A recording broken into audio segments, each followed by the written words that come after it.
Explore only the truth, the two for you all. Shobha explores. మీరు భద్రాచలం శ్రీ సీతారామచంద్రస్వామి దేవాలయం చూసారా? చూసే ఉంటారు. అచ్చం అలాంటి దేవాలయాన్ని దేశ విదేశాల్లో ఉన్న రామభక్తుల సహకారంతో అమెరికాలోని అట్లాంటా నగరంలో నిర్మిస్తున్నారట. ఆ ఆలయానికి ప్రధానార్చక స్వామిగా ప్రతినిధిగా ఉన్నారు శ్రీమాన్ అర్చకం పద్మనాభాచార్యుల వారు. 4 దశాబ్దాలుగా అర్చక విధులను నిర్వర్తిస్తున్న శ్రీ పద్మనాభాచార్యుల వారు పలమనేరులోని తాయలూరు గ్రామ వాస్తవ్యులు. మైసూర్ మహారాజా సంస్కృత కళాశాలలో పాంచరాత్ర ఆగమ ప్రవరను అభ్యసించారు. తెలుగు, ఆంగ్లము, తమిళము, కన్నడ, హిందీ భాషల్లో ప్రవీణులు. రామభక్తిలో ఓలలాడుతూ దేవాలయ నిర్మాణంలో నిమగ్నమై ఉన్న శ్రీ అర్చకం పద్మనాభాచార్యుల వారి నుండి కొన్ని సద్విషయాలను తెలుసుకుందామా? ఇదిగో ప్రఖ్యాత వాగ్గేయకారిణి, అన్నమయ్య పదకోకిల, పద్మశ్రీ పురస్కార గ్రహీత డాక్టర్ శోభారాజు గారు వారిని పరిప్రశ్నించి మనకు వివరాలు అందజేశారు.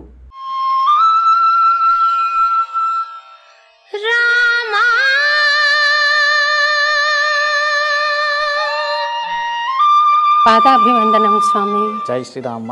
స్వామి, ఖగోళ యాత్ర గురించి మీరేమైనా సెలవిస్తారా మాకు? ఖా అంటే భూమండలి యాత్రని భగవంతుడు మనందరి చేతిలో పెట్టారమ్మా.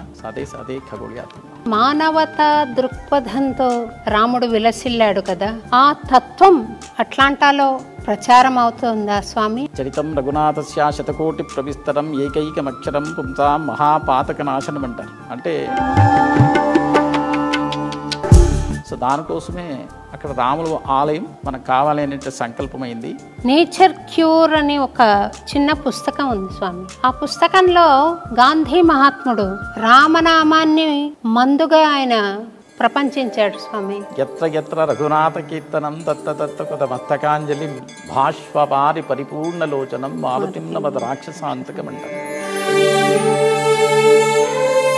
మనకు ఒక రక్ష, ఒక నిదర్శనాలు మాకు ఎన్నో జరిగాయి. 108 దివ్య దేశాలు మీరు దర్శించేశారు కదా స్వామి. ఇందులో ఏదైనా మహత్తుందా స్వామి? సాక్షాత్ రామచంద్ర స్వామి మాకు రాముల వారి దర్శనమైంది. రామ శబ్దాన్ని స్మరించినంత మాత్రాన ఆ వికాసం వస్తుందా? ఇంకా ఏదైనా ఆచరణ చేయవలసింది ఉందా? మనకి ఏ ఆచరణ లేదమ్మా. ఇప్పుడు వాల్మీకి మనం తీసుకున్నట్టయితే అసలు ఈ 2 అక్షరాలతో ఉండేటువంటిది అర్థం కానీ ఆ నామాన్ని పఠిస్తూ వెళ్ళారు. దాన్ని పఠిస్తే ప్రతి ఒక్కరికి అలాంటి ఒక ఫలితమే ఇస్తుంది. ముప్పాళ్ల రంగనాయకమ్మ గారని ఆమె రామాయణ విషవృక్షము అని ఒక గ్రంథం రాశారు. ఆ తర్కం చేసే విధానంలో రాముడు ప్రవహిస్తున్నాడు అనిపించింది. అలా అన్నందుకు ఆమెను దూషించడం సబబా? మన ఆరాధ్య దేవు రామచంద్ర స్వామి అమ్మ రాముల వారిని చాలా దూషించారు. ఆమె దూషించలేదు స్వామి, ప్రశ్నించింది. రామ స్మరణంతో ఆంజనేయుడు కూడా మరొక్క రాముడు అయ్యాడేమో అని అనుకుంటాను స్వామి. అది నిజమేనా? సాక్షాత్ సీతమ్మ తల్లి రాముల వారిని కొన్ని 100 ప్రశ్నలు అడుగుతుంది. అడిమా మహిమా గరిమా ప్రతిమా ప్రాప్తి ప్రాకామ్యం ఈశత్వం వశిత్వం అనేటువంటి 8 సిద్ధులవి హనుమ గురించి ఎక్కువగా ఎవరు చెప్పారంటే రాముల వారే చెప్పేటటువంటి విషయం అమ్మా ఇది. మీరు ఇంత గొప్ప సంకల్పం చేశారు స్వామి. ఆ సంకల్పానికి ఎవరైనా దోహదం చేయాలనుకుంటే ఏ మార్గం అవలంబించాలి, ఎట్లా తోడ్పడాలి? మన వెబ్సైట్ ఉంది www.jaisriram.org JAISRIRAM.org. ఎవరైనా ఈ ఆలయానికి సహాయం చేయాలి, రామార్పణ చేసుకోవాలి అనుకునే వాళ్ళు కూడా అక్కడ ఆప్షన్స్ ఉన్నాయి, తప్పకుండా చేసుకోవచ్చు. పాదాభివందనం స్వామి. జై శ్రీరామ్మ. స్వామి, పరమ పవిత్రమైన దేవశయన ఏకాదశి రోజు, ఆషాఢ శుద్ధ ఏకాదశి రోజు మిమ్మల్ని ఇంటర్వ్యూ చేసే భాగ్యం దక్కింది. చాలా సంతోషిస్తున్నాను స్వామి. చాలా సంతోషమ్మా. అదే భావన నాకు కూడా. మంచి రోజు స్వామివారి సన్నిధిలో మిమ్మల్ని కలవడం, ఇలా కూర్చోవడం అనేది పూర్తిగా నా భాగ్యమని భావిస్తున్నానమ్మా. సంతోషం స్వామి. మీరు వేద పండితులు స్వామి.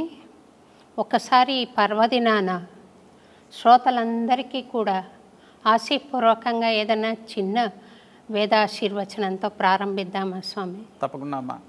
ఓం నవో నవో భవతి జాయమానోన్హాం కేతురుచతామేత్యగ్రే భాగం దేవేభ్యో విదదాధ్యాయన్ ప్రచందమాః స్థిరతి దీర్ఘమాయు.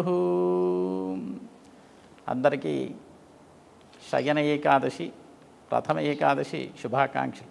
జై శ్రీరామ్. వాగ్గేయకారులందరూ కూడా శ్రీరాముణ్ణి ఎంతో హృదయంగా నుతించారు స్వామి. తొలి తెలుగు వాగ్గేయకారుడు అన్నమాచార్యుల వారైతే వెంకటేశ్వర స్వామిని వెంకటాద్రి రామ అని సంబోధించాడు.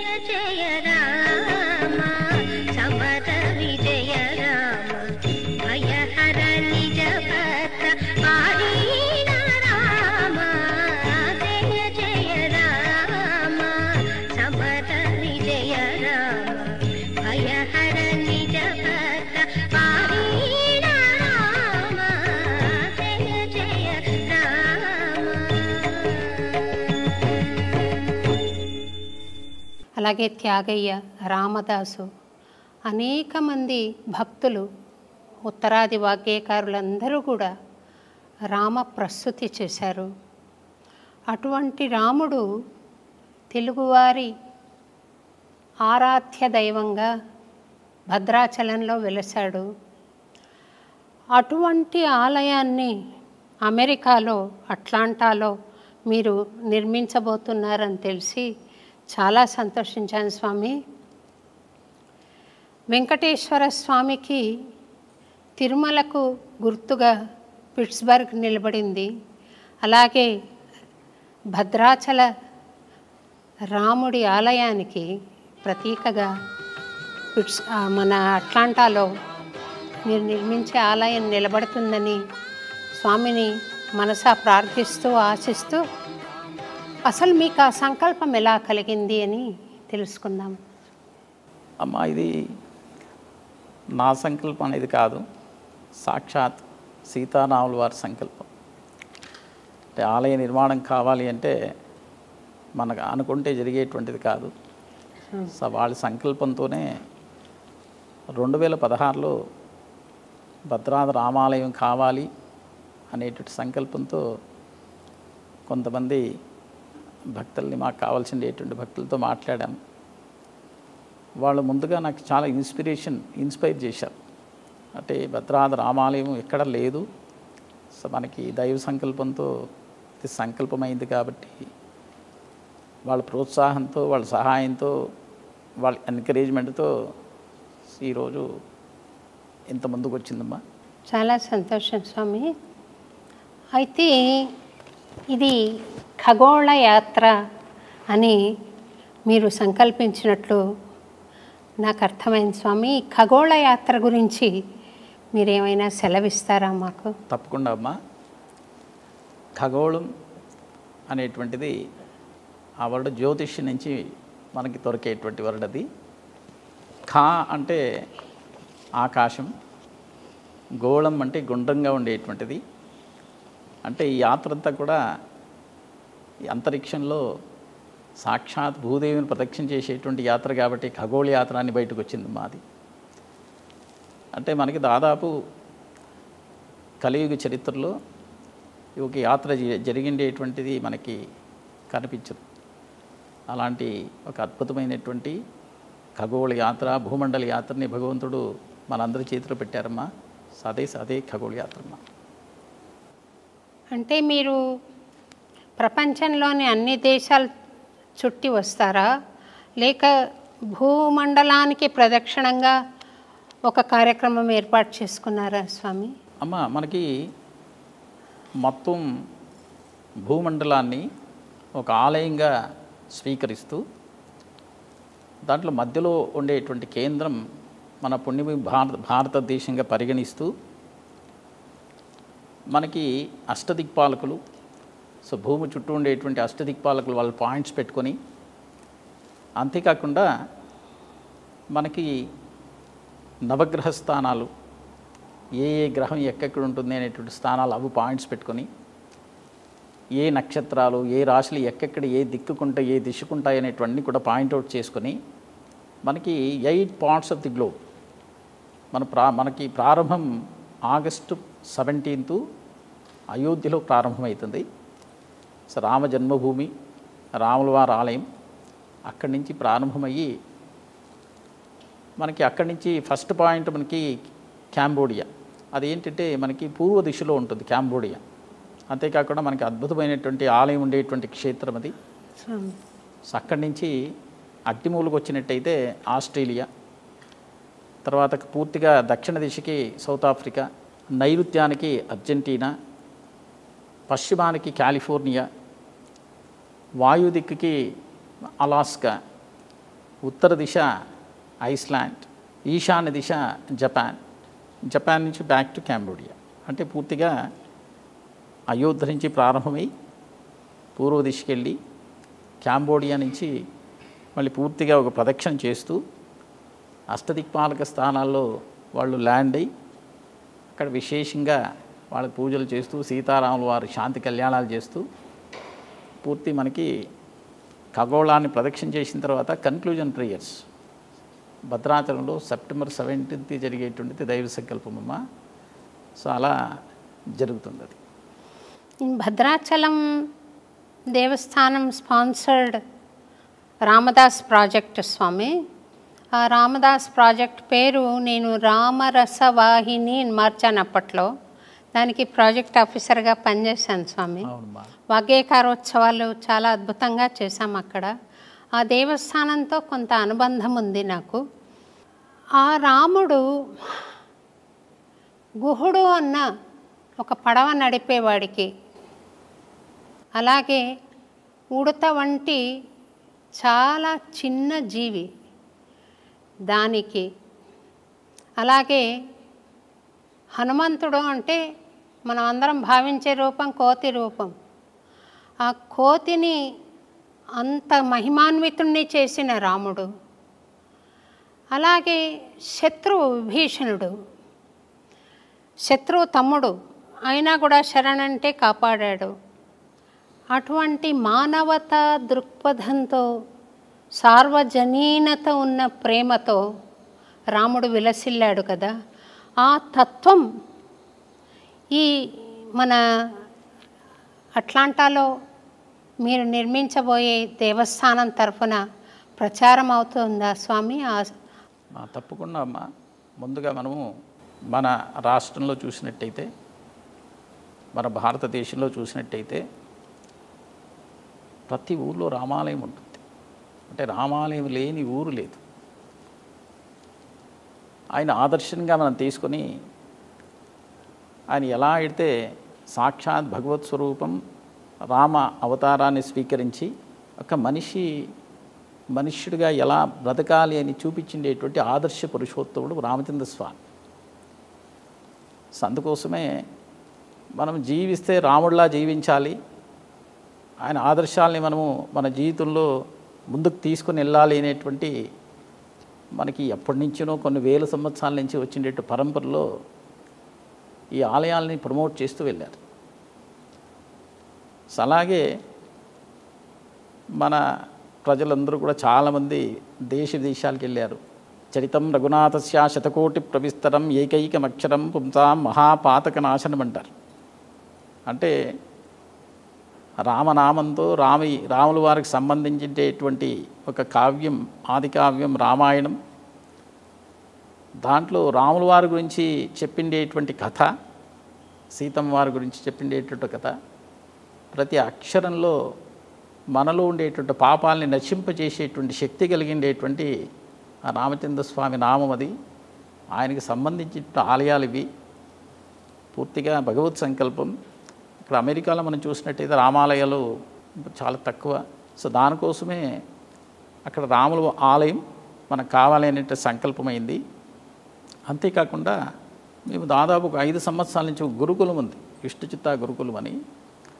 సో 5 సంవత్సరాల నుంచి పిల్లలకి పెద్దలకి అందరు కూడా ఈ రామాయణం ప్రతిరోజు చదువుతాను. ఈ విష్ణుచిత్త గురుకులం అమ్మ ఈ ఆలయం తరపున నడుపుతూ ఉండేటువంటి ఒక విష్ణుచిత్త గురుకులం. మీరు రాముల వారి గురించి మీరు ఎలా ఒక ఆదర్శాన్ని ఆయన దీన్ని తీసుకుని వెళ్తున్నారో అని అడిగడానికి చెప్తున్నటువంటి ఇదమ్మది. 2020 మార్చ్ నెలలో రామాయణం చదవడానికి ప్రారంభించాం కోవిడ్ సమయంలో. అంటే ప్రపంచం అంతా కూడా చాలా భయంతో కూడిండేటువంటి వాతావరణం అది. అసలు కోవిడ్ అంటేనే భయపడుతూ ఉండేటువంటి, ఇంట్లో నుంచి బయటకు కూడా రానటువంటి సమయం అది. మా ఒక గ్రూప్లో ఉండేటువంటి ఒక డివోటీ, ఒక భక్తుడికి ఈ కోవిడ్ వచ్చింది. ఆయన కార్డియాలజిస్ట్ యాక్చువల్లీ, ఆయన వెంటిలేటర్కి వెళ్ళిపోయాడు.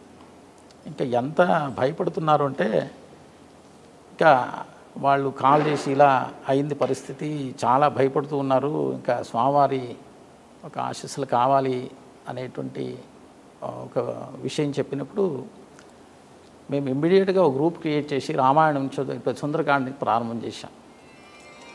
అప్పుడు ప్రారంభం ఏంటేటువంటిది, అది నిత్య నిరంతర రామాయణ పారాయణ సేవగా మారింది. అంటే ఒక్కరోజు ఆగకుండా 5 సంవత్సరాల నుంచి రామాయణాన్ని చదువుతున్నాం.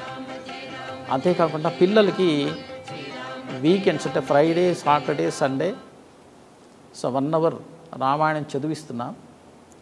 సో ఇలా మా రాముల వారి గురించి సాలయమే కాకుండా ఆయన ఆదర్శ ఒక తత్వాల్ని ఇవన్నీ మనము తలుచుకుంటూ, సో మనకి ఏది మనము ఆ విషయాన్ని అర్థం చేసుకున్నారో దాన్ని తలుపుతూ ముందుకెళ్తూ ఉండేటువంటి అద్భుతమైనటువంటి ఆలయం ఆ విష్ణుచిత్త గురుకులం అమ్మ. సంతోషం స్వామి. ఇటీవల నేను చిన్న వీడియో చూశాను స్వామి. ఒక అమ్మాయి బీచ్లో కూర్చునుంది, సముద్రం వస్తుంది, ముందు చాలా ముందుకు వచ్చింది, వెనక్కి వెళ్ళిన తర్వాత శ్రీరామ అని రాసింది. ఆ నామాన్ని వరకు అంచుల వరకు వచ్చి వెనక్కి వెళ్ళిపోయింది సముద్రం. మళ్ళీ వెనక్కి వెళ్ళిపోయిన తర్వాత ఇంకా ముందుకెళ్ళి శ్రీరామ అని రాసింది. అంతవరకే వచ్చి వెనక్కి వెళ్ళిపోయింది. చాలా ఆశ్చర్యంగా చూశాను. అంతేకాకుండా నేచర్ క్యూర్ అని ఒక చిన్న పుస్తకం ఉంది స్వామి. ఆ పుస్తకంలో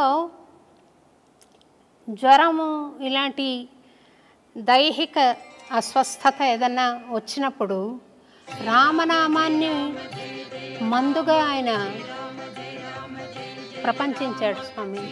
అటువంటి రామనామాన్ని మీరు ఉపాసన చేస్తున్నారు కదా, ఎప్పుడు అయినా మీ అనుభవంలో ఈ రామనామం, ఈ కోవిడ్ అందరికీ సంబంధించింది, మీ వ్యక్తిగతంగా రాముల వారి నామం, రాముల వారి రూపం ఏ విధంగా మీకు అనుభూతినిచ్చింది, ఏదైనా మహిమ జరిగిందా శ్రోతలకు ఒకసారి తెలియజేస్తే నేను కూడా వారితో పాటు విని ధన్యురాలను అవుతాను. తప్పకుండా అమ్మా. ఎత్ర ఎత్ర రఘునాథ కీర్తనం తత్త తత్త కొత మస్తకాంజలిం భాష్వపారి పరిపూర్ణలోచనం మారుతిం నమద రాక్షసాంతకం అంటారు. ఎక్కడైతే రామనామం జపిస్తామో పఠిస్తామో ఆ శబ్దాన్ని వినిన వెంటనే ఆంజనేయ స్వామి ప్రత్యక్షమవుతారు. అది మనకు ఒక రక్ష. పూర్తి నమ్మకంతో రామనామాన్ని జపిస్తూ భజిస్తూ ఉండే వారి దగ్గరికి ఏ దుష్ట శక్తులు రాదు అనేటువంటిది ప్రత్యక్షంగా ఒక నిదర్శనాలు మాకు ఎన్నో జరిగాయి. దాదాపు మేము రోజు సంకల్పాలు చేస్తూ ఎవరైతే కోవిడ్ వచ్చి బాధపడుతున్నారో వాళ్ళన్నీ సంకల్పాలు చేస్తూ రామానుగ్రహం కావాలని ప్రార్థన చేస్తూ రామాయణం ప్రారంభించేవాడు. ఒక్క డివోటీతో ప్రారంభమయ్యేది దాదాపు కొన్ని వందల మంది యాడ్ అయ్యారు దాంట్లో. అంటే కోవిడ్ రాగానే గురువుగారు కాల్ చేయడం, అవి మన వాలంటీర్స్ కాల్ చేయడం, ఆ నేమ్స్ ఇవ్వడం, గోతనామాలు ఇవ్వడం, ఇలా చదువుతూ వెళ్ళామమ్మా. పూర్తిగా అందరినీ సంరక్షించారు భగవంతుడు. ఎవరు మనకి ఒక బ్యాడ్ న్యూస్ కానీ దాని నుంచి మనకి ఎప్పుడూ రాలేదమ్మా. అంతేకాకుండా ఈ ఒక ఆలయం కోసంగా సీతారాముల వారి కళ్యాణం 1000 కళ్యాణాలు ఒక సంకల్పం. మొత్తం అమెరికా ఒక ప్రదక్షిణ చేశారమ్మా. 32 సీటర్స్ వెహికల్ అది, రామరథం అని దాని పేరు పెట్టాం. ఒక మొబైల్ టెంపుల్గా చేసుకొని సో ఊరూరికి ఇంటింటికి కళ్యాణాలు చేస్తూ వెళ్ళాం. కొన్ని లక్షల మైళ్ళు డ్రైవ్ చేస్తూ వెళ్ళాను. ఒక చిన్న అబ్స్ట్రక్షన్ ఎక్కడా రాలేదు. ఒక జలుబు కానీ ఒక జ్వరం కానీ ఇలాంటివి కూడా అసలు నా దగ్గరకు రాలేదు. ఎందుకంటే ఇది ఒక దీక్షతో ఒక రామకార్యం చేస్తూ ఉండే సమయంలో ఖచ్చితంగా ఆంజనేయ స్వామి మనతో సంరక్షణ చేస్తాడు అనేదానికి ప్రత్యక్ష నిదర్శనమమ్మా. రామమయం కావాలి. సో మనకేదో సమస్యలో బాధలు వచ్చినప్పుడు కళ్ళు మూసుకొని రామ ధ్యానం చేస్తే పూర్తిగా హనుమ రక్ష చేసే దీంట్లో సంశయమే లేదు. జై శ్రీరామ్. సంతోషం స్వామి. ఈ భారతదేశంలోని 108 దివ్య దేశాలు మీరు దర్శించేశారు కదా స్వామి? అవునమ్మా. అది ఒక రాముల వారి ఆకారం వచ్చిందని, అవునమ్మా, దాన్ని ఆ డాట్స్ అన్నీ కలిపితే రాముల వారి ఆకారం వస్తుంది. ఆ దివ్య దేశాలన్నింటినీ కలిపితే ఇందులో ఏదైనా మహత్తు ఉందా స్వామి? తప్పకుండా అమ్మా. ఎందుకంటే సాక్షాత్ రామచంద్ర స్వామి ఈ భరతఖండమంతా పాదయాత్ర చేసిండేటువంటి అరణ్యవాసం. సీతమ్మ వారు, లక్ష్మణస్వామి, రామచంద్ర స్వామి అంటే ఈ భరతఖండమంతా ఆయన పాదయాత్ర చేశారు. అంతేకాకుండా 2016లో భద్రాచలం నుంచి మనకి ఈ ఆలయం కోసంగా ఉత్సవమూర్తుల్ని విశేషంగా పూజలు చేసి, ముందుగా గోదావరి నదిలో అభిషేకాలు చేసి, తర్వాత ఆలయంలో పూజలు చేసి శ్రీరామనవమి అంటే 2016 ఏప్రిల్ 15వ తేదీ మనకి ప్రసాదంగా అందించారమ్మా. మేము 10 మంది అర్చక స్వాములు చాలా ఎలా అంటే మా జన్మ ధన్యమైపోయింది. దీంతో చాలా సంతోషంగా స్వామివారిని స్వీకరించాం. ఇంకా వాళ్ళ సంకల్పం ఏంటంటే అమెరికాకి పోకముందు సో మొత్తం 108 దివ్య దేశాలు సందర్శించి అమెరికాకి వెళ్ళాలి అనేటువంటి సంకల్పమైంది. అప్పుడు మేము ఒక 22 సీటర్స్ బస్సు హైర్ చేసుకుని దాంట్లో ఫ్రంట్లో ఒక 12 సీట్స్ తీసేసాం. స్వామివారి మంటపం చేసుకున్నాం. అన్ని గ్రోసరీసు తర్వాత అన్నీ బస్సులో నింపుకున్నాం. 2 డ్రైవర్లు డే అండ్ నైట్ ఎక్కడ ఆగకూడదు అనేటువంటి సంకల్పం, తొందరగా పూర్తి చేయాలి యాత్ర అనేటువంటిది. సో భద్రాచలం నుంచి ప్రారంభమైంది. భద్రాచలం నుంచి ముందుగా మనం అహోబిలం అంటే మనకి 108 దివ్య దేశాలు అంటే సాక్షాత్ ఆ మహావిష్ణువుకి శ్రీమన్నారాయణకి సంబంధించేటువంటి క్షేత్రాలు ఇవన్నీ కూడా కొన్ని వందల వేల సంవత్సరాల నుంచి ఉండేటువంటి ఆలయాలు. ఈ 108 దివ్య దేశాల్లో మనం 106 దివ్య దేశాలని మనం శరీరంతో చూడగలం. ఇక 2 దివ్య దేశాలు అది పరమపదం వైకుంఠం అంటాం, పాలసముద్రం ది ఓషన్ ఆఫ్ మిల్క్ అంటాం, క్షీరసాగరం. ఈ 2 దివ్య దేశాలకు మనం శరీరంతో మనం చూడలేము. ఇంక మిగతా దివ్య దేశాలన్నీ కూడా భద్రాచలం ప్రారంభించి అహోబిలం, తిరుపతి, శ్రీరంగం, సో తర్వాత తమిళనాడులో ఉండేటువంటి ఒక దాదాపు 80% ఆఫ్ దివ్య దేశంస్, అక్కడి నుంచి కేరళ నుంచి గుజరాత్, సో గుజరాత్ నుంచి ఉత్తరప్రదేశ్, ఉత్తరాఖండ్, సో మనకి 105 దివ్య దేశాలు భారతదేశంలో ఉంటే ఒక్క దివ్య దేశం నేపాల్లో ఉంటుంది. ఇవన్నీ కూడా సందర్శన చేసి సో మీరు ఏ నది పేరు చెప్తారో చెప్పండి. గంగా, తుంగ, యమున, గోదావరి, సరస్వతి, ఏ నది పేరు చెప్పినా ఈ నదులన్నీ ఏదో ఒక దివ్య దేశంలో పారుతుంది. అంటే ఈ స్వామివారి పరివారం అన్ని నదుల్లో అభిషేకాలు స్వీకరించారు, అన్ని ఆలయాల్లో పూజలు చేసుకున్నారు. కన్క్లూజన్ ప్రేయర్స్ నైమిషారణ్యంలో చేశాను. సో నైమిషారణ్యంలో చేసి అక్కడి నుంచి భద్రాచలంకి వచ్చాను. సో మనకి ఈ డివోటీస్ గ్రూప్ ఒక 200 ఫ్యామిలీస్ సపోర్ట్ చేశారు అప్పుడు ఈ దివ్యదేశ యాత్రకి. సో ప్రతిరోజు ప్రతి క్షేత్రంలో ఈ అభిషేకాలు చేసేటప్పుడు కానీ పూజలు చేసేటప్పుడు కానీ ఆ స్థల పురాణం కానీ గోపురం పేరు కావచ్చు, పెరమాళ పేరు కావచ్చు, పుష్కరుని పేరు కావచ్చు, ప్రాకారం పేరు కావచ్చు, ఇవన్నీ వేరే వేరే పేర్లతో ఉండేటువంటిది ఒక డిస్క్రిప్షన్ చిన్నగా పెట్టి పంపిస్తూ ఉంటుంది. అందరూ కూడా సో 100% వ్యూస్తో దాన్ని చూసుకొచ్చారు. అలా పూర్తి అయిన తర్వాత వాళ్ళు ఒక మ్యాప్ గీస్తూ వచ్చినప్పుడు మాకు రాముల వారి దర్శనమైంది. ఇక దీనికంటే నిదర్శనం ఏం కావాలి చెప్పండి. ఏదైతే రాముల వారితో ప్రయాణం చేసి విదేశ యాత్ర పూర్తి అయిన తర్వాత ఒక మ్యాప్ రాముల వారి దర్శనమిచ్చింది కాబట్టి పూర్తిగా వాళ్ళ అనుగ్రహంతో అది మాకు దర్శనమిచ్చారు అని మేము పూర్తిగా నమ్మకం మాది.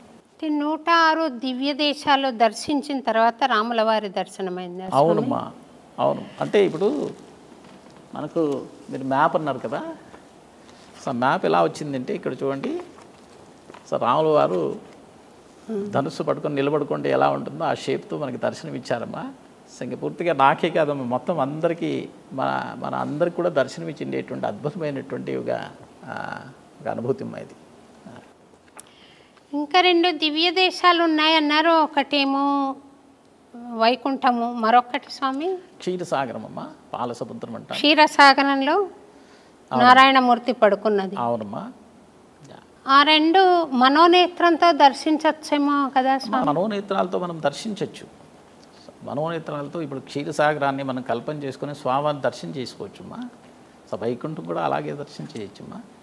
కాకపోతే మనకి ఏంటంటే మన శరీరంతో ప్రత్యక్షంగా స్వామివారి దర్శనం కాదు, చర్మచక్షులతో చూడలేము. చూడలేము. ఈ సాధకులందరూ జై శ్రీరామ్ అని చాలా బిగ్గరగా అరుస్తుంటారు స్వామి.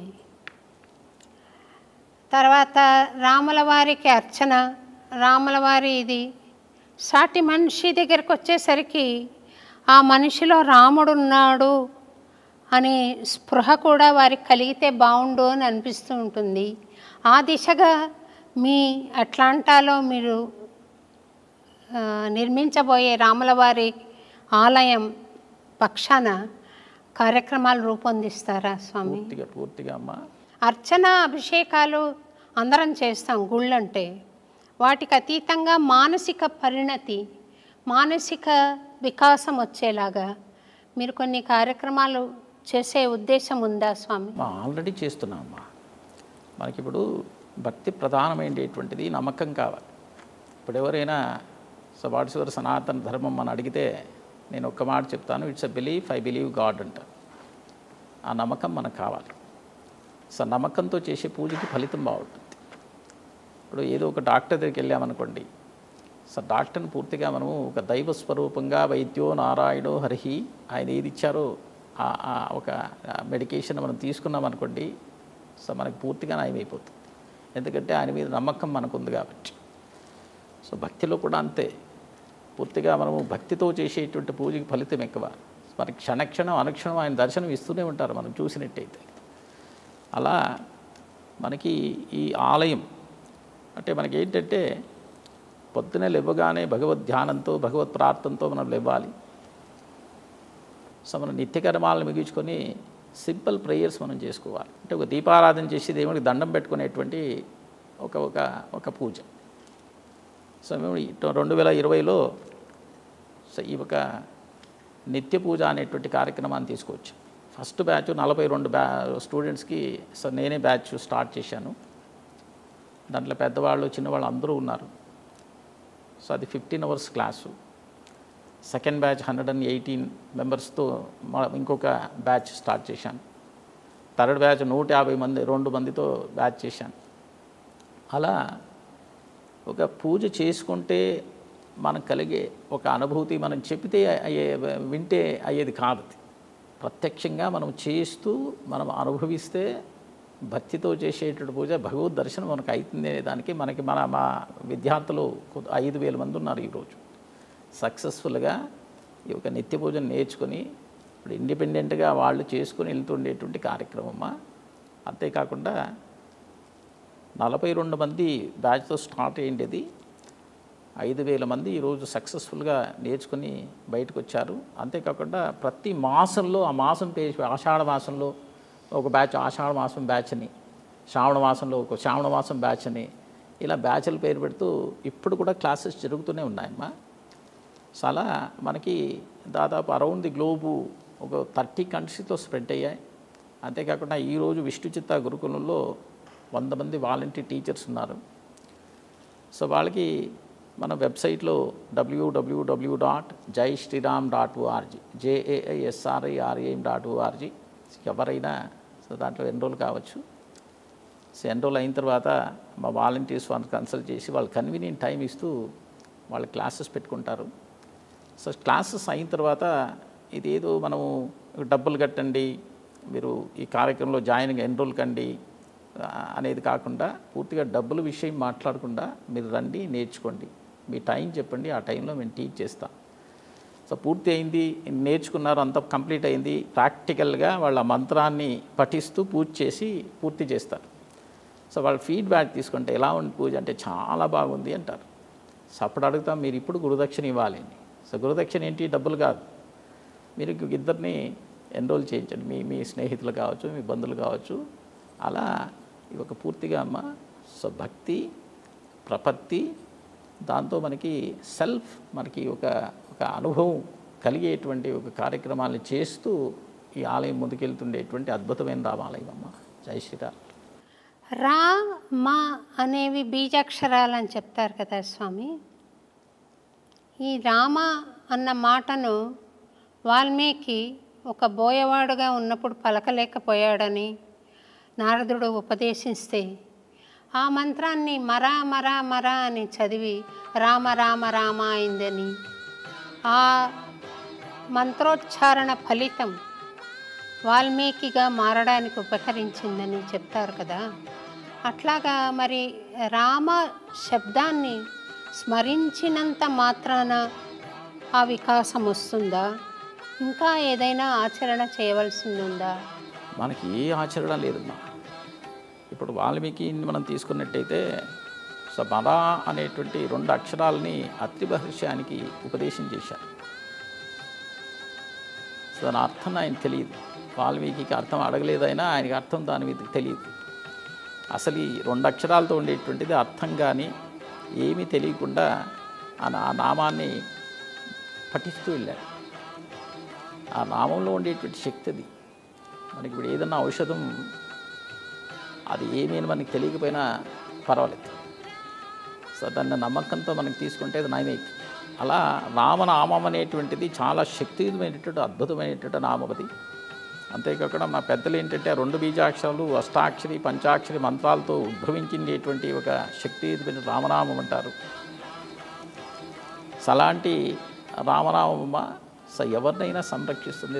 దాని గురించి మనకి పూర్తిగా బీజాక్షరాల ఇది సామాన్యమైన అక్షరాల అనేటువంటి మనకి ఒక జ్ఞానం లేకపోయినా సో రామనామాన్ని ఒక ఔషధం ఎలా పనిచేస్తుందో దాన్ని పఠిస్తే ప్రతి ఒక్కరికి అలాంటి ఒక ఫలితమే ఇస్తుంది.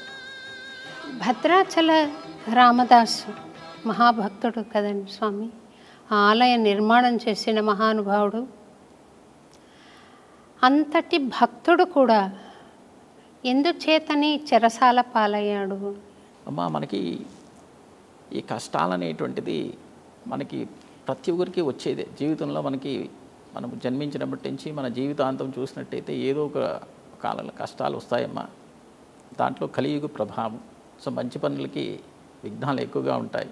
కాకపోతే భగవద్ అనుగ్రహం తప్పకుండా కలుగుతుంది. రామదాసుని చూసినట్టయితే కూడా ఆయన 12 సంవత్సరాలు సో జైల్లో పెట్టినా ఆయనకి రామానుగ్రహం కలిగింది, రాముల వారి దర్శనమైంది. సో ఆయనకి అధ్యయంగా ఆలయాన్ని నిర్మాణం చేసి ఎప్పుడో 400 సంవత్సరాల క్రితం కట్టిండేటువంటి ఆలయం కొన్ని వందల వేలు ఒక భక్తుల్ని అనుగ్రహిస్తూ ఉండేటువంటి పుణ్యక్షేత్రమైంది. మన కష్టాలని కష్టంగా చూసుకోకూడదు. ఏదైనా కానీ ప్రతి ఒక్కరికి కష్టం వస్తుంది. మంచి కార్యం పోతే విఘ్నాలు విపరీతంగా వస్తాయి. సో దాన్ని మనం చూడకూడదు. మనం ఏ కష్టం వచ్చినా భగవంతుడు ఈరోజు నాకు ఏదో ఇచ్చాడు అనేటువంటిది మనం స్వీకరిస్తూ వెళ్ళినట్టయితే కష్టంగా కనిపించదమ్మా. దాంట్లోనే అనుభవించేటట్టు ఒక దారి మనకు భగవంతుడు కల్పిస్తాడు. అలాగే రామదాసు కూడా అదే అనుభూతి కలిగి ఆలయాన్ని నిర్మాణం చేసి ప్రపంచానికి అర్పణ చేసినటువంటి ఒక గొప్ప వ్యక్తిమ్మ రామదాసు గారు. కరెక్టే స్వామి. భక్తులు ఎవ్వరూ కష్టాలు పడకుండా వారి జీవితం మనం చదవం. భక్తులకు దైవశక్తి ఉంది కాబట్టి వాటిని భరించే శక్తి కూడా ఉంటుందేమో అనుకుంటున్నాను. తప్పకుండా అమ్మా. ఇప్పుడు మనుష్యుడిగా జన్మించిన తర్వాత కష్టం అనేది పార్ట్ ఆఫ్ మన లైఫ్. కష్టం లేకుండా మన జీవితం ముందుకెళ్తుందా అంటే అది ఎవ్వరికీ అలా కాదు. సో ఏదో ఒక కష్టం రానే వస్తుందమ్మా. ఆ కష్టం ఎందుకు వస్తుందంటే మన మంచి కోసమే వస్తుంది. ఉదాహరణకు చెప్పాలి అంటే మనకి ఇప్పుడు జ్వరం వచ్చింది అనుకుందాం. సో జ్వరం వస్తే ఏమవుతుందంటే మనకి కొంచెం డిస్టర్బ్డ్గానే ఉంటాం. ఒక 3 రోజులు, 4 రోజులు, 10 రోజులు. సో మనము అయ్యో నాకు జ్వరం వచ్చింది అనేటువంటి నెగిటివ్ థాట్స్కి వెళ్ళామంటే ఇంకా అది మనల్ని పీడిస్తుంది. సో అదే మనం దాన్ని స్వీకరించి మనం తీసుకున్నట్టయితే అది మన మంచి కోసం వచ్చేటట్టు జ్వరం. ఎందుకంటే మన దేహంలో ఉండేటువంటి ఉష్ణతాన్ని మొత్తం బయటికి తీసేస్తుంది. జ్వరం వచ్చిపోయిన తర్వాత చాలా హాయిగా అనిపిస్తుంది. అంటే ఎంత మంచిగా అనిపిస్తుందంటే ఆ కష్టం వచ్చిపోయింది కాబట్టి చాలా సుఖమైనటువంటి జీవనం. కష్టం ఎందుకు వస్తుందంటే సుఖం కోసమే వస్తుందమ్మా. ఆ సుఖం కావాలంటే కష్టంలో వచ్చేటువంటి సుఖం చాలా మంచి ఫలితాన్ని ఇచ్చేటువంటి సుఖం అమ్మా, అనుభవించేటువంటి సుఖం. కాబట్టి ప్రతి ఒక్కరికి కష్టాలు రానే వస్తాయమ్మా. భగవద్ అనుగ్రహం ఆయన పాదాలు పట్టుకుంటే అవన్నీ చాలా సులభంగా తీసేస్తారమ్మా. సో అదే మనకు భక్తిలో, మన భక్తి మార్గంలో, ఆధ్యాత్మిక మార్గంలో మన ఇలాంటి పెద్దలన్నీ చూపించేటువంటి దారులు మనము ఆ దారిలో మనం నడుస్తున్నాం. సంతోషం స్వామి. మీకు మంత్రోపదేశం చేసిన గురువు గారు ఉన్నారా స్వామి? అవునమ్మా. సో మాకి వానమామలై స్వామివారు, జిఆర్ స్వామివారు సో మంత్రోపదేశం చేసిండేటువంటిదమ్మా. సో వాళ్ళే మా గురువులమ్మా. అంటే రామ మంత్రోపదేశమా స్వామి? మా రామమంత్రం కాదమ్మా. సో మనకి మంత్రోపదేశం అంటే మనకి పంచ సంస్కారాలు చేస్తారు కదమ్మా. ఆ సమయంలో ఉపదేశం చేసింది ఎటువంటిదమ్మా. సో వాళ్ళ ద్వారా నేను ఉపదేశం తీసుకున్నానమ్మా. సో రామనామం పర్టికులర్గా మా తాతగారే నాకు ఉపదేశం చేసిండేవారు. ఎందుకంటే నేను దాదాపు ఒక 3-4 సంవత్సరాల వయసు నాకి మా తాతగారు ప్రతిరోజు రామనామాలు రాస్తూ ఉండేవారు. నేను ఆయన పక్కన కూర్చొని చూసేవాడిని. అంటే ఆయనకి ఎప్పుడు సమయం దొరికితే ఆయన రామనామం ఇలా రాసేవారు. ఇంకా రాత్రి పడుకుంటే ఆయనతో పడుకునేవారు. రాముల వారి గురించి, ఆంజనేయ స్వామి గురించి కథలు చెప్పేవాడు. చాలా ఇష్టం మా కథలు వినాలి అంటే. తర్వాత మాది ఈ పూజలు ఉండే ఆలయాలు ఉన్నాయి మాది. సో వాళ్ళు అడవుల్లో ఒక 3 మైళ్ళు 4 మైళ్ళు నడుచుకొని వెళ్ళేటువంటి సమయం. నేను చెప్పేది 50 years బ్యాక్ అమ్మా. సో వాళ్ళు నన్ను కూర్చొని ఇలా తీసుకొని వెళ్ళేవారు. సో అలా ఏమైందంటే వాళ్ళు రాసేంటి రామనామం చూస్తూ నాకు రాయాలా అనిపించింది. నేను ఒక బుక్ రెడీ చేసుకొని ఎవ్వరికి తెలియకుండా రామనామాలు రాసేసాను. సో నాకు ఏమీ అక్షర జ్ఞానం కూడా లేదు. అంటే అది చూస్తూ తర్వాత ఆ కథలు వింటూ సో నాకు ఒక భగవంతుడు అనుగ్రహాన్ని కల్పించారో రాసేసానమ్మా. సో అలా వచ్చింది. కానీ ప్రత్యేకంగా రామనామాన్ని, రామమంత్రాన్ని ఉపదేశం చేసేటువంటి గురువులు అంటే మా తాతగారేమ్మా. సో ఆయన పేరు నాకు పెట్టారు. అర్చకం అనంత పద్మనాభాచార్యులు మా తాతగారి పేరమ్మా. సో నా పేరు ఏం పేరు? అర్చకం అనంత పద్మనాభాచార్యులు అని మీ తాతగారి పేరే మీకు కూడా నాకు అదే పేరు పెట్టారమ్మా. సంతోషం స్వామి. ఈ రామనామం ఇంత విశేషంగా ఆరాధించిన మీరు, మన ఆంధ్రులందరూ కూడా ఆరాధించే దైవం రాముడు. భగవంతుణ్ణి స్మరించుకోవాలంటే భక్తుడి నోట వెంట వచ్చే నామం రామ. మంచి జరిగినా చెడు జరిగినా మనిషి నోట వెంట వచ్చే పేరు రామ. అయ్యో రామ అంటాం, లేకపోతే రామ అంటాం, ఇలాగ హరే రామ అంటాం. ఇటువంటి మహిమాన్వితమైన నామం, ఇటువంటి మహిమాన్వితమైన ఒక వ్యక్తిత్వం రాముడిది. అవతార పురుషుడుగా మానవుడిగా వచ్చి మానవుడు ఎలా నడుచుకోవాలో చూపించాడని చెప్తారు కదా స్వామి. అటువంటి కథను రాసినవాడు వాల్మీకి. కానీ మీరు వినే ఉంటారు స్వామి, ముప్పాళ్ళ రంగనాయకమ్మ గారు అని. ఆమె రామాయణ విషవృక్షము అని ఒక గ్రంథం రాశారు. నేను చదవలేదు, నాకు అవసరం లేదు. నాకు మార్గం దొరికిన తర్వాత అది నేను చదవాల్సిన అవసరం లేదు. కాకపోతే ఆమె టీవీలో మాట్లాడుతున్న వీడియో నేను చూశాను. ఆ తర్కం చూస్తుంటే ఆ తర్కంలో రాముడు ప్రవహిస్తున్నాడు అనిపించింది స్వామి. నన్ను క్షమించండి తప్పు మాట్లాడుతుంటే. ఆ తర్కం చేసే విధానంలో రాముడు ప్రవహిస్తున్నాడు అనిపించింది. ఆమెకు ఎవరైనా సమాధానాలు చెప్పి ఈ ధర్మము ఇంత గొప్పది అని చెప్పాలి, కానీ అలా అన్నందుకు ఆమెను దూషించడం సబబా? అమ్మ, ఇప్పుడు మన ఆరాధ్య దేవం రామచంద్ర స్వామి అమ్మ. అవును స్వామి. మన నమ్మకం రాముల వారు. ఇంకా వాళ్ళ గురించి ఏమైనా అంటే ఎవరికైనా బాధ అవుతుంది అంటే ఇమీడియట్గా రెస్పాండ్ అయ్యేటువంటిదమ్మా. మనం ఇంకా దాన్ని స్వీకరించి సమాధానంగా శాంతిగా స్వీకరించేటటువంటి ఒక స్థాయికి మనం ఎదగలేదు కాబట్టి ఎవరైనా దూషణ చేస్తే కోపం వస్తుందమ్మా. కాకపోతే ఆ దూషణలన్నీ కూడా రామ ప్రచారానికే వస్తాయి. అవన్నీ కూడా ఇప్పుడు రంగనాయకం ద్వారా రాముల వారి గురించి ఎంతో కొన్ని వేల మంది లక్షల మందికి చేరింది. అది అంటే ఆవిడ చెప్పే ఒక మాటల గురించి రాముల వారిని చాలా దూషించారు. కాకపోతే అది ఇంకా పాజిటివ్గా బాగా పెరిగిందమ్మా. ఆమె దూషించలేదు స్వామి, ప్రశ్నించింది అంతే. అదే ప్రశ్నలే అమ్మా. ఇప్పుడు ఇది సరిలేదు అనేటువంటి విషయం కదా అది. ఇప్పుడు మన పూర్తిగా నమ్మకంతో ఉండేటువంటి ఒక కావ్యం రామాయణం మనము దాన్ని ప్రమాణంగా స్వీకరించి చదవాలి. దాన్ని మనం చదవాలంటే అది మనకు నియమం. అది ఏదో నేను నామకావస్తే అంటారు కదా, అలా చదివేటి గ్రంథం కాదు అది. ఇది పూర్తిగా ఒక ప్రమాణంతో దీంట్లో ఉండేది పరమ సత్యాలు అనేటువంటి ఒక భావంతో మనం చదివినప్పుడు దాంట్లో ఉండే భగవత్వత్వాలు మనకి అర్థమవుతాయి. మనం క్వశ్చన్స్తో ఏదైనా చదివినప్పుడు మనకి ఒక పారాగ్రాఫ్ చదివామనుకోండి 100 తప్పులు మనకు దొరుకుతాయి. సో అలా మనకి స్వీకరించి చదివే మార్గాన్ని మనం ఎన్నుకున్నప్పుడు మనకు ప్రశ్నలు రాదు. ఎవరైనా ఇలా ప్రశ్నలు అడిగినప్పుడు కూడా మనకి దాన్ని ముందుకు తీసుకునేటువంటి మార్గాన్ని భగవంతుడే చూపిస్తాడన్నమాట. ఉదాహరణకి స్వామి, రాముల వారు రజకుడు అమ్మవారిని ఏదో మాట అన్నాడు తాగిన మైకంలో అని అంటే, ఆ మాట కూడా రాముల వారు స్వీకరించి అమ్మవారిని సీతమ్మవారిని అడవులకు పంపాడనే విషయం ఉంది కదా. అది ఇప్పటికీ చాలామంది స్త్రీలు ఆమోదించరు స్వామి. నేను సమాధానం చెప్పే ప్రయత్నంగా ఇప్పుడున్న పీనల్ కోడ్ అప్పుడు లేదు, ఇప్పటి పీనల్ కోడ్ కాదు అప్పటిది అని సమాధానం చెప్పాను స్వామి. అంతకు మించి ఇంకేమైనా చెప్పగలమా స్వామి? అమ్మ, ఇప్పుడు ఆ స్వామివారి అవతారం స్వీకరించి ఆయన ఎలా ఈ ఒక మన అందరికీ ఒక మంచి విషయాన్ని అందించాలో దానికోసమే వచ్చిండేటువంటిది. సో ధర్మ సంరక్షణ, దుష్ట శిక్షణ, ధర్మ సంరక్షణ కోసంగా వచ్చారు. ఇప్పుడు అలా జరగకపోతే తల్లి మళ్ళీ స్వస్థానానికి చేరదు. స్వస్థానానికి చేరాలంటే అవతారం సమాప్తి కావాలి. అంతేకాకుండా ఈ కష్టం అనేటువంటిది, ఈ దూషణలు అనేటువంటిది కూడా ఒక ఎక్స్పీరియన్స్ కావాలి మన ప్రజలకు అందరికి కూడా.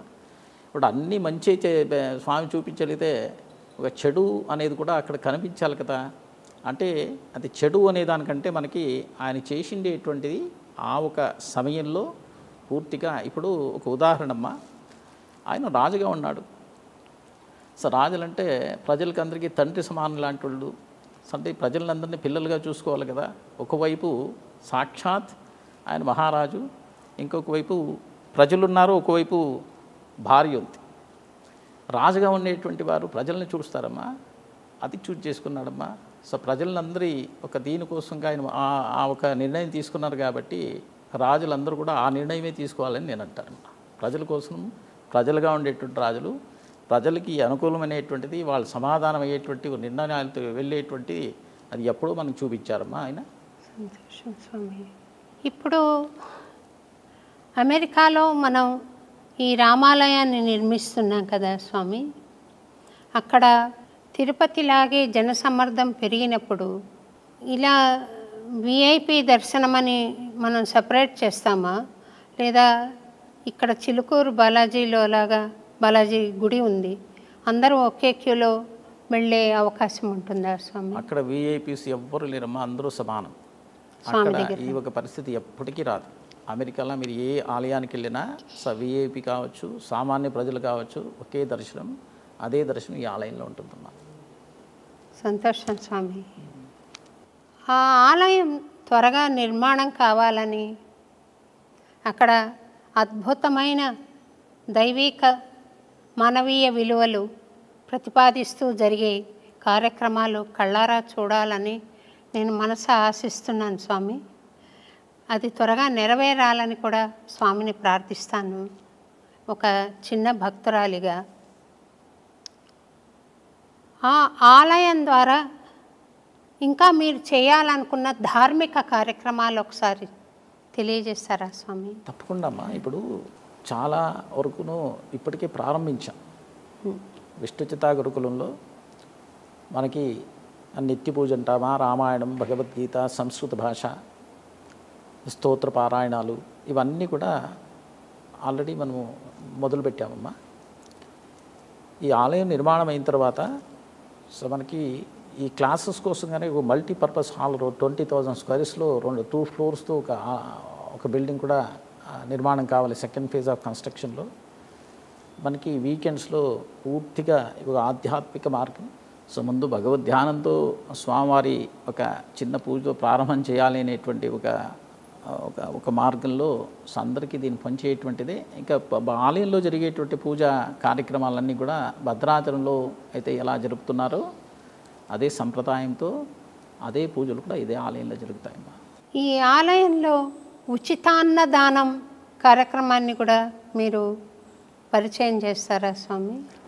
తప్పకుండా. ఇప్పుడు కొన్ని ఆలయాల్లో ఆల్రెడీ అమెరికాలో అన్నదానం చేస్తూ ఉన్నారమ్మా.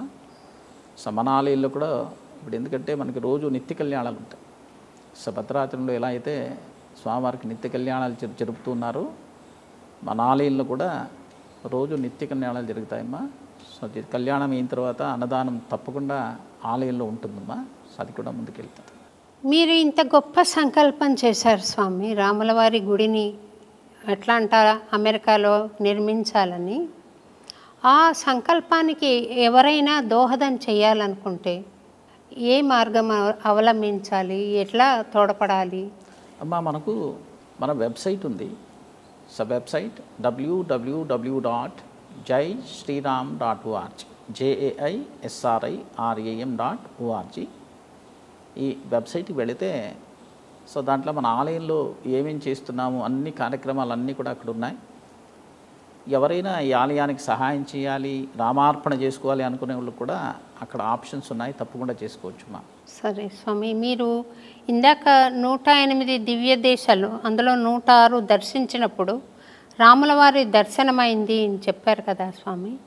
అది భౌతిక చక్షుతో చూసారా, మానసికంగా చూసారా స్వామి? అమ్మా మనకి ప్రతి క్షణక్షణం అనుక్షణం వాళ్ళ దారిలో వెళ్ళిపోయాం. సో మేము ఎలా ప్లాన్ చేసుకున్నామంటే ఏప్రిల్ 15 శ్రీరామనవమి, 10 మంది అర్చక స్వాములు, 14వ తేదీ శ్రీ చిన్నజీయర్ స్వామి మఠంలో చేరుకున్నాం. ఇంకా ప్రాతకాలం అయితే మనకి సూర్యోదయం అవ్వగానే శ్రీరామనవమి, ఇంకా రాములవారి సీతారాముల వారి కళ్యాణం. సో మొదటిసారి ఒక మిథిలా మంటపానికి వెళ్తున్నాం ఆ రోజు. సో మేమందరూ కలిసి ఏం మాట్లాడుకున్నామంటే ఈ యొక్క దివ్యదేశ యాత్ర కంటిన్యూస్గా 106 దివ్యదేశాలు అంటే స్టార్ట్ అయ్యి కంప్లీట్గా పూర్తి చేసేటువంటి ఒక అవకాశాన్ని, గొప్ప అవకాశాన్ని, సంకల్పాన్ని మన చేతులు పెట్టారు. మన జీవితంలో ఎప్పుడు మనకి ఈ అవకాశం రాలేదు. సో కాకపోతే ఈ రాముల వారితో ప్రయాణం చేసేటువంటి అద్భుతమైన అవకాశాన్ని మనకి ఇచ్చారు. కాబట్టి మనం ఏదో మన ఇంటి విషయాలు కానీ, మన పాలిటిక్స్ కానీ, మన మూవీస్ విచారాలు కానీ ఏమీ మనం మాట్లాడుకోకూడదు. ఈ మొత్తం యాత్ర అంతా మనం మాట్లాడితే రాముల వారి గురించి మాట్లాడాలి, రామాయణం గురించి మనం చర్చ చేసుకున్నాం, రామరక్ష స్తోత్రాన్ని పారాయణ చేద్దాం, విష్ణు సహస్రాన్ని చేస్తాం. దానికంటే ఎక్కువ మేము ఏం చేసామంటే ప్రతి క్షేత్రంలో ఆ క్షేత్ర పుణ్యమేమి స్థల పురాణాలని చాలా ఎక్కువ ఫోకస్ చేసి దాన్ని చేసుకుని వెళ్ళామమ్మా. ఇంకా ఆ మార్గంలోనే వెళ్ళాం కాబట్టి మనకి క్షణక్షణం అనుక్షణం భగవద్ దర్శనంతోనే వెళ్ళామమ్మా. ఎక్కడ పోయినా భగవద్ దర్శనంతోనే వెళ్ళామమ్మా. పూర్తి అలాగే అయిందమ్మా. ఇది అనుభూతి పరంగా వచ్చింది. దైవం పూర్తి అయిన తర్వాత సో స్వామివారు ఆ మ్యాప్ ద్వారా దర్శనం ఇంకా అద్భుతంగా అందరికీ ఇచ్చారు, మాకే కాకుండా. సో దీంట్లో భాగస్వాములైనటువంటి ప్రతి ఒక భక్తుడికి కూడా సో ఇదిగో రాముల వారు కనిపిస్తున్నారు అనేటువంటిలా మనకి దర్శనమిచ్చారు. అదే గొప్ప దర్శనం స్వామి, అవును. భౌతికంగా చూడడం కన్నా. తర్వాత రామనారాయణ అనే శబ్దం వచ్చింది స్వామి, దాని గురించి మీ అభిప్రాయం చెప్తారా? ఈ భద్రాచలంలో తప్పకుండా అమ్మా. మనకి రాముల వారిని దర్శిస్తే భద్రాచలంలో ఆయనకి 2 చేతుల్లో శంఖచక్రాలు, 2 చేతుల్లో ధనుర్బాణాలు, పద్మాసనంలో కూర్చోంటారు. అమ్మవారు ఎడని తొడ మీద కూర్చోంటారు. పక్కన లక్ష్మణస్వామిని ఎంచుకొని ఉంటారు. మనకి ఇంకెక్కడ ఆ దర్శనంతో మనం చూడలేదు. మనం రాముల వారు రాముల వారి గుడికి వెళ్ళినా మనం నించుకోండేటువంటి ఒక స్థితి ఉంటుంది. అమ్మవారు ఒకవైపు, లక్ష్మణస్వామి ఒకవైపు, ఆంజనేయ స్వామి ఎదురుగా కూర్చో ఉంటారు. ఈ దర్శనంతో కనిపిస్తూ ఉంటారమ్మా. కాకపోతే ఇక్కడ విశేషంగా ఇచ్చేటువంటి దర్శనం భద్రాచలం. రామావతారం సమాప్తి అయిన తర్వాత, అంటే రామావతారంలో అమ్మవారు, స్వామివారు, లక్ష్మణస్వామి అరణ్యవాసంలో ఉన్నప్పుడు మనకి ఆ స్థల పురాణాన్ని బట్టి చెప్తున్నాను. వాళ్ళు గోదావరి నదీ తీరంలో దండకారణ్యంలో 2 సంవత్సరాలు అక్కడే ఉన్నారు. అంటే వాళ్ళ చిన్న కుటీరం ఉండేది, పక్కన నది పారుతూ ఉండేది. ఒక ఆశ్రమం ఎదురుగా ఒక పెద్ద ఒక శిల రాయి ఉండేది. సో దాని మీద రాముల వారు ప్రతిరోజు కూర్చొని ధ్యానం చేసేవారు. సో అలా ధ్యానం చేస్తూ చేస్తూ చేస్తూ ఆయనకి ఎలా అనిపించిందంటే సాక్షాత్ వైకుంఠంలా అనిపించింది. సో అప్పుడు ఆయన తన దివ్య దృష్టిలో చూసినప్పుడు భద్ర మహర్షి అనేటువంటి మహర్షి ఆ శిలారూపంతో ఆయనకి సేవ్ చేస్తూ ఉన్నారు. చాలా సంతోషించి ఆయనకు ఒక వరం ఇచ్చారు. ఏంటి అంటే, నీకు మరొక జన్మలో కూడా నా దర్శన భాగ్యాన్ని కల్పిస్తానంటూ వరం ఇచ్చారు. అయింది 11,000 సంవత్సరాలు స్వామివారు రాజ్యభారం చేసిన తర్వాత అవతారం సమాప్తి అయింది. ఆయన వైకుంఠం చేరుకున్నారు. కొన్ని వేల సంవత్సరాలు గడిచిపోయాయి. మళ్ళీ భద్ర మహర్షి అదే క్షేత్రంలో జన్మించాడు. మేరు పర్వత దంపతులకి పుత్రుడిగా జన్మించాడు. యుక్త వయస్సు వచ్చింది. ఇప్పుడు రామ దర్శనం కావాలి అని తపస్సు చేస్తున్నారు. రాముడిగా లేరు, సాక్షాత్ శ్రీమన్నారాయణుడిగా వైకుంఠంలో ఉన్నారు. ఆయన వరం ఇచ్చారు కాబట్టి దర్శనం ఇవ్వాల్సిందే. ఏం చేశారు? ఆ శేషవాహనం నుంచి మెల్లగా లేచి సప్తద్వారాలు, 7 ప్రాకారాలు దాటి బయటకు వచ్చారు. బయటికి రాగానే ఆ 2 చేతుల నుండి శంఖాన్ని, చక్రాన్ని అటు ఇటు చేసుకున్నారు. సాక్షాత్ మహాలక్ష్మి తల్లి మెల్లగా బయటకు వచ్చింది. సీతామహాలక్ష్మికి ఒక్కొక్క నిల్చుకోంది. శేషవాహనం నేర్చుకున్నారు. ఆయన మరొక వైపు వచ్చి లక్ష్మణస్వామిలా నిల్చుకున్నాడు. ఇప్పుడు ఒక్కసారి మనం చూద్దాం రాముల వారు ఎలా ఉన్నారు అంటే, 2 చేతుల్లో శంఖచక్రాలు ఉన్నాయి, 2 చేతుల్లో ధనుర్బాణాలు ఉన్నాయి. ఎక్కడ రాముల వారు ఉంటే ఎక్కడ హనుమ. రామస్వరూపం రాగానే తక్షణం ప్రత్యక్షమయ్యాడు స్వామి అక్కడ. ఎక్కడ శంఖచక్రాలు ఉంటాయో అక్కడ గరుకుమంతులు ఉంటారు. ఇప్పుడు వాళ్ళ పరివారమే సీతా, లక్ష్మణ, హనుమ, గరుడ సమేత రామనారాయణ స్వామి. ఎందుకు రామనారాయణ స్వామి అంటున్నావు? ఆయనకి 2 చేతుల్లో శంఖచక్రాలు ఉన్నాయి కదా, నారాయణ స్వరూపం ఉంది కదా. 2 చేతుల్లో ధనుర్బాణాలు ఉన్నాయి కదా, రామస్వరూపం ఉంది కదా. కానీ రామనారాయణ స్వామి అనే పేరుతోనే ఆయన ప్రఖ్యాతి చెందారమ్మా. అందుకోసమే ఆయన ఎప్పటికీ రామనారాయణ స్వామి. ఎందుకంటే ఎప్పటి వరకు ఆయన చేతిలో శంఖచక్రాలు, ధనుర్బాణాలు ఉంటాయి, ఆయన పేరు ఖచ్చితంగా రామనారాయణుడే అమ్మ. జై శ్రీరామ్. బాగా చెప్పారు స్వామి, సెలవిచ్చారు. ఈ రామాయణంలో ఆంజనేయుడు రాముడు యుద్ధం చేసుకున్నట్టుగా ఏమైనా సన్నివేశం ఉందా స్వామి? మనకి వాల్మీకి రామాయణంలో మేము చదివామమ్మా, ఎక్కడ మాకు కనిపించలేదమ్మా. కానీ అది ఎందుకు స్వామి అలాగే వచ్చింది రాముడు? అమ్మా ఇప్పుడు మనకి ఏది ప్రమాణం రామాయణంలో అంటే ఆదికావ్యం వాల్మీకి రాసిండేటువంటి రామాయణం. సో దాన్ని ఆధారంగా చేసుకుని నేను చదివాను. నేను ఒక బుక్ రాశాను. అలా 300 వర్షన్స్ ఉన్నాయమ్మా. ఏది సత్యం అంటే నేను సజెస్ట్ చేసేది వాల్మీకి రామాయణంలో ఉండేటువంటిది. మనకి మొదటిసారి ఆయన రచన చేసినటువంటి రామాయణం కాబట్టి దాంట్లో ఏది ఉందో అదే మనకి ప్రమాణాలు, అదే సత్యాలు. రామ స్మరణంతో ఆంజనేయుడు కూడా మరొక్క రాముడు అయ్యాడేమో అని అనుకుంటాను స్వామి, అది నిజమేనా? పూర్తిగా అమ్మా, పూర్తిగా. ఎందుకంటే ఆయన శరీరంలో రక్త కణకణం రోవరోవర రామనామమే. రామ భక్తి తప్ప ఇంక వేరే ఏమీ లేనేలేదు. చాలా ఆయన ఏమంటారు, అది ఆ భక్తితో ఆయన చేసిండేటువంటి సేవ రామకార్యం. సో మరొక రాముల వారుగానే చూడొచ్చు ఆంజనేయ స్వామి. ఆంజనేయ స్వామిని మనం దగ్గరికి చేరుకోవాలంటే రామనామం చెప్తే ఆయన ప్రత్యక్షమవుతారు. సో రాముడుగానే మనకి దర్శనం ఇచ్చినట్టే, మనకి రాములుగానే సంరక్షణ చేసినట్టే, ఎప్పుడు మనతో ఉన్నట్టే అమ్మ.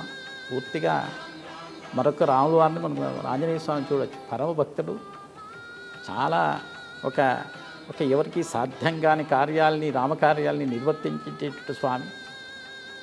అలాంటి స్వామి అమ్మ. ఇంకా ఆంజనేయ స్వామి గురించి ఎక్కువ రాముల వారే చెప్పారు.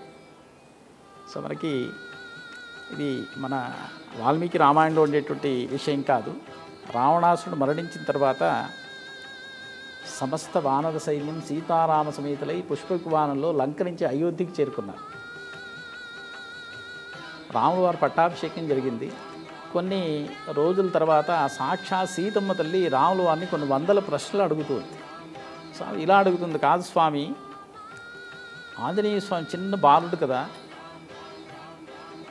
ఆయన ఆకాశానికి ఎగిరి సూర్యుని పట్టుకున్నాడా? ఒకవేళ ఎగిరాడనుకుందాం, ఎవరైనా సూర్యమండలాన్ని ప్రవేశం చేస్తే భస్మమైపోతారు కదా. ఒక చిన్న హనుమ ఎలా వెళ్ళాడు, ఎలా కిందకు వచ్చాడు? ఇక్కడి నుంచి ఫలంలా కనిపించవచ్చు సూర్యభగవానుడు. కాకపోతే ఆకారంలో భూమి కంటే పెద్ద ఆయన కదా. ఒక చిన్న బాలుడు ఆ పెద్ద అలంత పెద్ద సూర్యుని చేతిలో పట్టుకున్నారా? 100 యోజనాల సముద్రాన్ని దాటేశాడే స్వామి.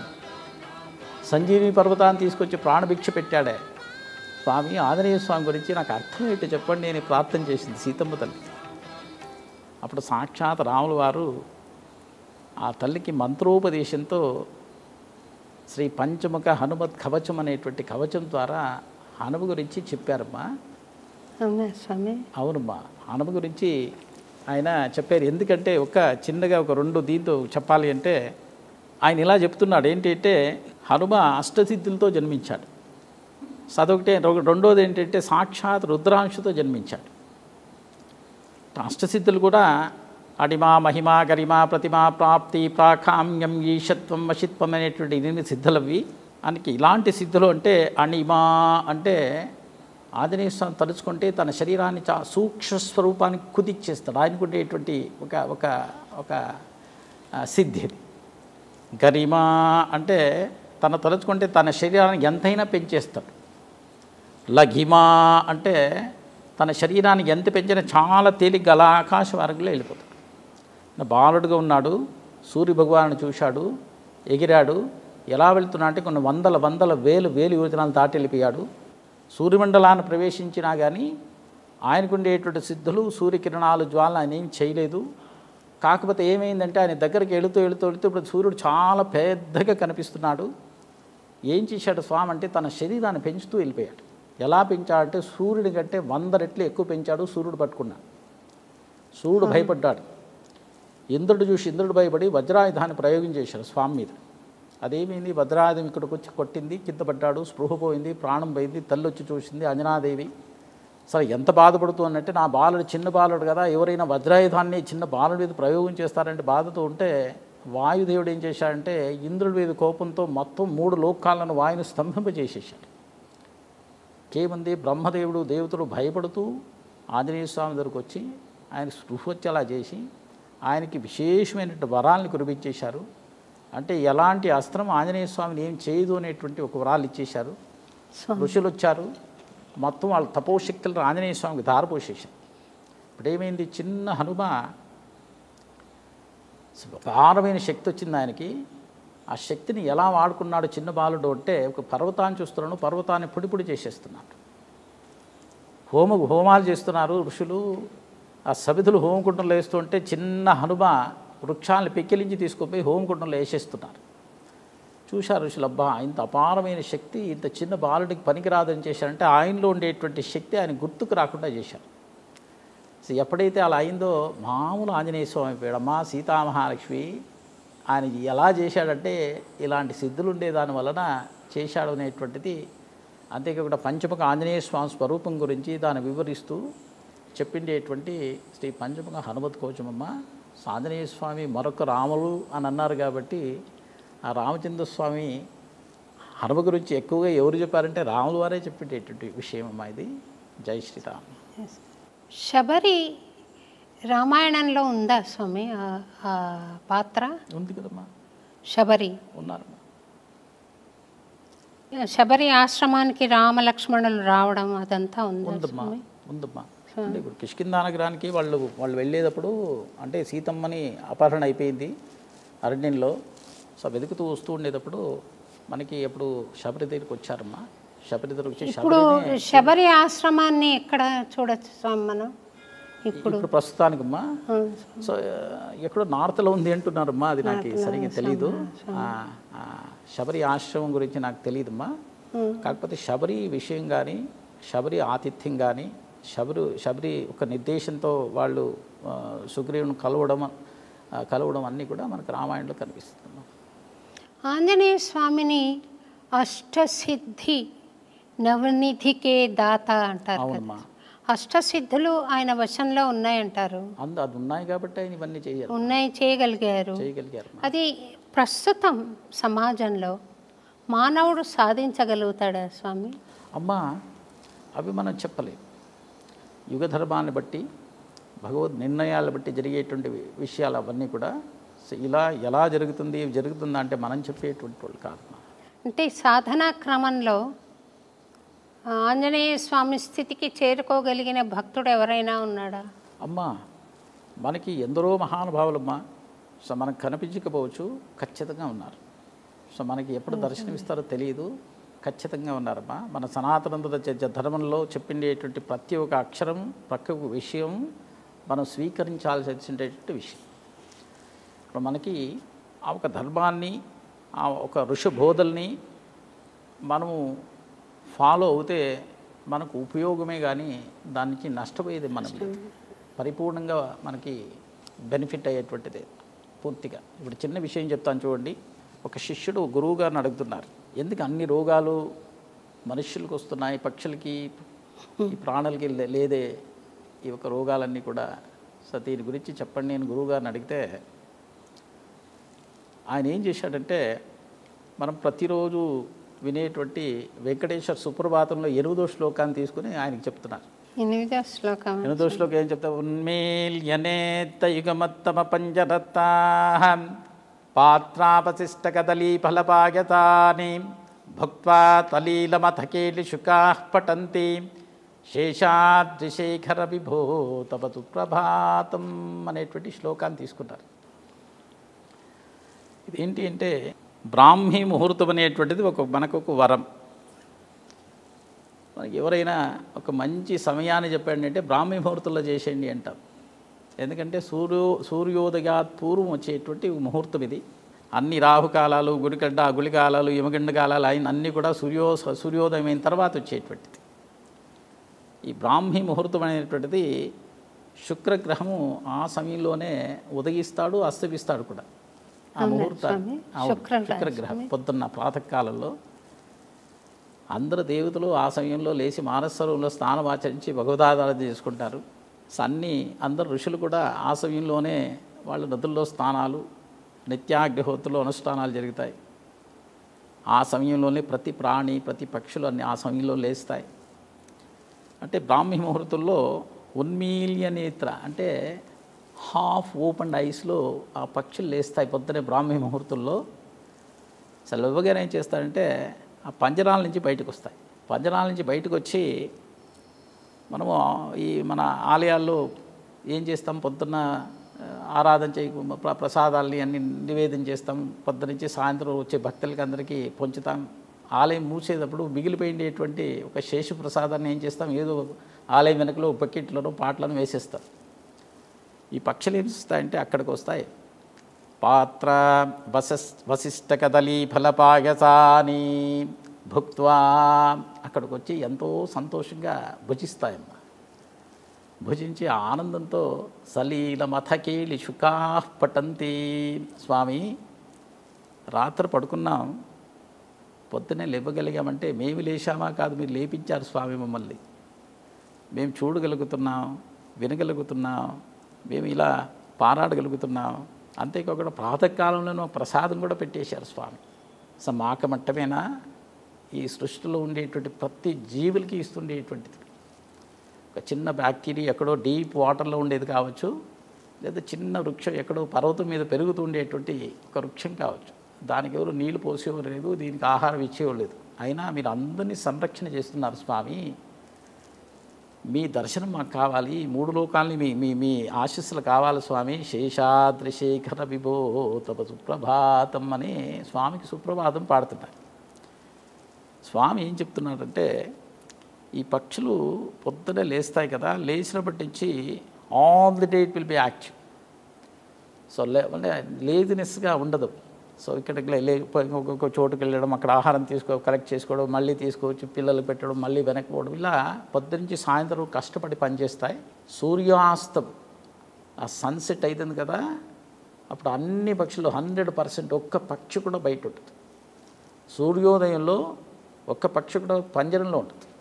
ఇవన్నీ యాక్టివ్గా పనిచేస్తాయి కాబట్టి దానికి మంచి బోనస్ ఏంటంటే మంచి నిద్ర వస్తుంది. పొద్దు నుంచి సాయంత్రం వరకు కష్టపడి పనిచేస్తే సో మంచి ఒక సుఖమైనటువంటి నిద్ర వస్తుంది. ఎప్పుడైతే మంచి నిద్ర వస్తుందో మనకి ఆరోగ్యం బాగుంటుంది. అంటే ఎవరైతే ప్రాతకాలంలో ఈ బ్రాహ్మీ ముహూర్తంలో లేచి పూర్తిగా ఇవన్నీ చెప్తారు కదా, early to bed and early to rice, that is the secret of keeping our body healthy wealthy wise అంటారు కదా. సో పూర్తిగా అలా మనం వెళితే మనకి ఇలాంటి ఫలితాలు ఉన్నాయని చెప్పి ఎప్పుడో మనకి చెప్పారమ్మా. మనం దాన్ని ఆ దారిలో వెళ్ళాలంతే. సో వెళితే సనాతనతనం ఎప్పుడు మనకు మంచి ఇచ్చేదే కానీ చెడు అనేది దాంట్లో పూర్తిగా జీరో. మనం దాన్ని వెంటెళ్ళాలి. జై శ్రీరామ్. స్వామి, ఈ 108 దివ్య దేశాలు మీరు చూడబోతారా, ఇప్పుడు చూస్తారా? అమ్మా ఆల్రెడీ పై వచ్చేసాం, వెళ్ళొచ్చారు కదా. అవునమ్మా. మీకు ఎంత సమయం పట్టింది స్వామి? అమ్మా 60 days పట్టింది. 60 రోజులు ఒక వెహికల్లో నాన్ స్టాపు, 2 డ్రైవర్స్. ఎక్కడ ఒక హోటల్లో మేము స్టే చేయలేదు. మేము కొన్ని మఠాల్లో చేశాం. సో మనకేంటంటే వానమామలయ మఠంలో ఒకరోజు రాత్రి అక్కడ ఆగాం. తర్వాత శ్రీరంగంలో చిన్నజీర స్వామి మఠంలో ఒకరోజు అక్కడ స్టే చేశామమ్మా. ఇక నార్త్ ఇండియాలో బద్రీనాథ్లో కూడా చిన్నజీర స్వామి ఆశ్రమం ఉంది, అక్కడ ఉన్నాం. ఇలా ఆశ్రమాల్లోనే ఉన్నాము. మ్యాక్సిమమ్ ఒక 4-5-6 daysతో మేము అలా ఉన్నామమ్మా. ఇంక మొత్తం అంతా కూడా డే అండ్ నైట్ ట్రావెల్ చేశాం. ఎక్కడ పోయినా రోజు స్వామివారికి అభిషేకం, ఎక్కడో మంచి చోటు కనిపిస్తే అక్కడ ఆగి వంటలు చేసుకునేవాళ్ళు, స్వామివారికి నైవేద్యం పెట్టి ఇంకా ముందుకెళ్ళేవాళ్ళు. సో ఆలయంలో పోయి తీసుకుని పూజలు చేసుకుని ఇలానే జరిగిందమ్మా. అందుకోసంగా ఎక్కడ ఆగకుండా చేసాం కాబట్టి 60 daysలో పూర్తి అయిందమ్మా. స్త్రీలు కూడా వచ్చారా స్వామి? ఎవరు లేరమ్మా, మేము 10 మంది అర్చక స్వాములమ్మా. స్త్రీలు ఎవరు మాతో అయితే మీరు వెళ్తున్నది నాకు తెలుసుంటే నేను కూడా వచ్చేదాన్ని స్వామి, చెప్దాం అనుకున్నాను స్వామి. అయ్యో తప్పకుండా అమ్మా. ఈసారి ఆలయం నిర్మాణం పూర్తయిన తర్వాత సో మాది ఒక సంకల్పం ఉందమ్మా. సో మా భక్తులందరూ కూడా చాలామంది సో దివ్యదేశాలు చూడాలి అనుకుంటున్నారు. సో నా కోరిక ఏంటంటే ప్రతి సంవత్సరం ఒకసారి దివ్యదేశ యాత్ర పోయి రావాలనే కోరిక నాకు ఈసారి తెలియజేయండి స్వామి. తప్పకుండా నేను కూడా మీకు కూడా నిర్మాణం పూర్తి అయిన తర్వాత తప్పకుండా సంకల్పిస్తామమ్మా. తప్పకుండా మీకు చెప్తామమ్మా. తప్పకుండా స్వామి. స్వామి, మీరు అట్లాంటాలో కట్టబోతున్న రాముల వారి దేవాలయం ప్రస్తుత స్టేటస్ ఏంటి స్వామి? అమ్మా, ఇది రాముల వారు ఒక ఉత్సవమూర్తులు భద్రాచలం నుంచి దివ్యదేశ యాత్ర అయిన తర్వాత అమెరికాకు వచ్చారు. అమెరికా దాదాపు 4 సంవత్సరాలు మొత్తం అమెరికా ప్రదక్షిణ చేసి 1008 కళ్యాణాలు అంటే సంకల్పం. అది 1008 కళ్యాణాలు చేయాలనే సంకల్పంతో 954 కళ్యాణాలకు ఆపాం.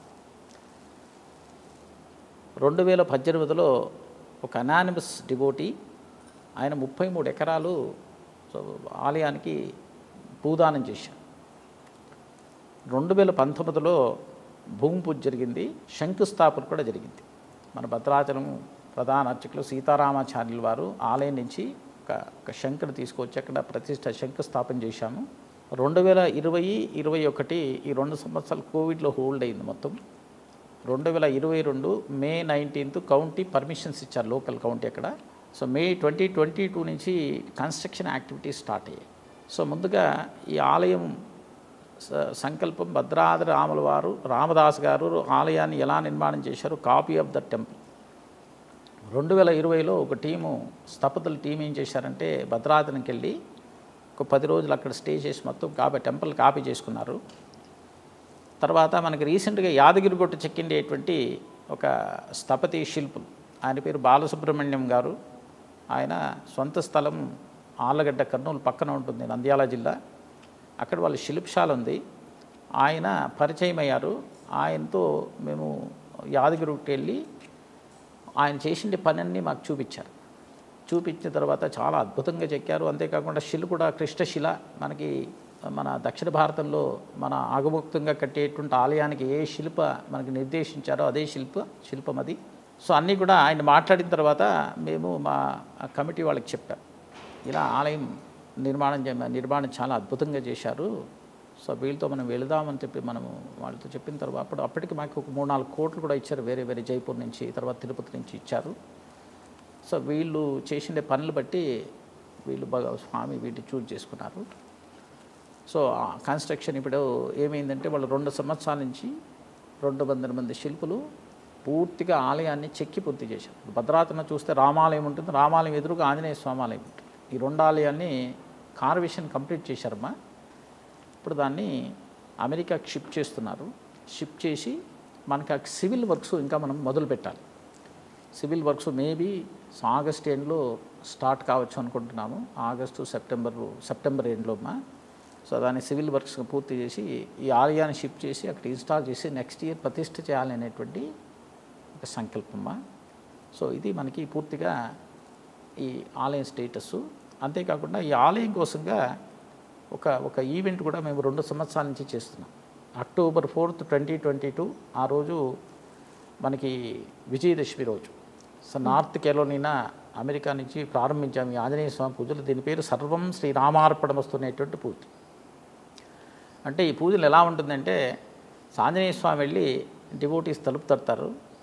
సో తలుపు ఓపెన్ చేసిన తర్వాత స్వామివారిపై వాళ్ళ క్షేమ సమాచారం విచారించి ఒక ఆసనం మీద కూర్చుంటే ఇక వాళ్ళకి స్వామివారికి షోడశోపచారాలతో పూజ చేసి ఆయనకు ఒక హారతి ఇచ్చి ఆంజనేయ స్వామికి పిలుపిస్తారు. ఏంటంటే ఇలా భద్రాద్రి రామాలయం నిర్మాణం అవుతుంది, ఈ ఆలయ నిర్మాణంలో భాగస్వాములు కండి, సీతారాముల వారి ఆశీస్సులు స్వీకరించండి అనే పిలుపుతో వెళుతుండేటువంటి యాత్ర.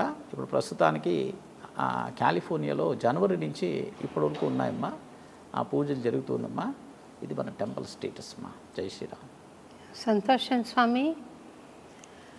అంటే సుమారు ఆ డేట్ మరొక్కసారి చెప్తారా స్వామి, ఎప్పటికీ పూర్తి అవ్వచ్చు అనేది? అమ్మ ఇప్పటికైతే మనకి కార్వేషన్ కంప్లీట్ అయ్యి మనం తీసుకొని వెళ్తున్నాం. అంటే మనము ఈ కన్స్ట్రక్షన్ కదా ఇది ఒక అప్రాక్సిమేట్గా నెక్స్ట్ ఇయర్లో పూర్తి చేయాలని చెప్పమ్మా. మనకి శ్రీరామనవమి అనుకుంటున్నాం. శ్రీరామనవమి కాకపోయినా ఒక 2-3 months 4-5 months అట్లా మనకి కంప్లీట్ అవుతుంది మా టెంపుల్. ఎందుకంటే కార్వేషన్ను ఎక్కువ టైం తీసుకుంటుంది. అన్నీ చెక్ చేశారు కాబట్టి జస్ట్ ఇన్స్టాలేషనే ఉంటుంది అక్కడ. సో అందుకు మనకి నెక్స్ట్ ఇయర్ అంతా అయిపోతుంది టెంపుల్. స్వామి చాలా సంతోషం స్వామి. ఈ ఖగోళ యాత్ర గురించి మొదట్లో ప్రస్తావించాం స్వామి. ఆ ప్రాజెక్ట్ గురించి మరిన్ని వివరాలు ఏమైనా చెప్పగలుగుతారా స్వామి మాకు? ఎవరైనా పాల్గొనాల అనుకుంటే అవకాశం ఉందా, లేదా అది నిర్ణీతమైన భక్తులు మటుకు చేస్తారా, ఎట్లా అది, లేదా అందుకు దోహదపడాలంటే మార్గం ఏంటి, ఇలాంటి విషయాలు తెలియజేస్తారా స్వామి? ఉడత వారధి కట్టేటప్పుడు ఉడత కూడా వచ్చి సాయం చేసింది కదా స్వామి. అలాగా అందరూ ఈ రామ కార్యక్రమంలో పాల్గొనే ఉద్దేశం ఉండవచ్చు భక్తులందరికీ. వాళ్ళు ఎలా సహకరించవచ్చు, ధన రూపేణ సేవ రూపేణ ఎలా సహకరించవచ్చు మీరు తెలియజేస్తే శ్రద్ధ ఉన్న భక్తులు, ఇష్టం ఉన్న భక్తులు మిమ్మల్ని అప్రోచ్ అయ్యి చేసేలాగా చెప్పండి స్వామి. తప్పకుండా అమ్మా. ఇప్పుడు నెక్స్ట్ ఇయర్ మనము ఆలయాన్ని ప్రతిష్ఠ చేయాలి. సో దానికి ముందు సంకల్పం ఏంటంటే, ఏ సీతారామచంద్ర స్వామి ఉత్సవమూర్తులు ఈ భరతఖండాన్ని ప్రదక్షిణ చేశారో, ఏ స్వాములైతే మొత్తం అమెరికాను ప్రదక్షిణ చేశారో వాళ్ళు ఇప్పుడు ఆలయ ప్రతిష్ఠకు ముందు మొత్తం భూమండలాన్ని ప్రదక్షిణ చేసేటువంటి ఒక సంకల్పం. దీని పేరే ఖగోళ యాత్ర అంటున్నాం. ఇదేంటంటే మనకి మొత్తం ఈ ఒక భూమండలాన్ని ఒక ఆలయంగా మనకు స్వీకరించి భూదేవిది. సో మధ్యలో ఉండేటువంటి పాయింట్ మనకి కేంద్రం ఇది మన భారతదేశం పుణ్యభూమిది. సో ఇక్కడ మనము ఇప్పుడు నవగ్రహాలు ఆలయానికి ఎక్కడైనా వెళ్ళామనుకోండి, సో మనకు నవగ్రహాలు ఎలా ఉంటాయి, మధ్యలో సూర్యగ్రహం ఉంటారు, తూర్పుకి శుక్రుడు, అగ్నిమూలకి చంద్రుడు, దక్షిణానికి కుజుడు, ఇలా ఒక్కొక్క గ్రహం ఒక్కొక్క దిక్కులో ఉంటాయి. సో ఇక్కడ మనకి మధ్యలో ఉండేటువంటి ఒక ఒక మన భారతదేశం అది సూర్యస్థానంగా మేము స్వీకరించాం. ఎందుకంటే మనం రాముల వారి వంశం చూసినట్టు అది ఇక్ష్వాకు వంశం సూర్యవంశం అంటారు.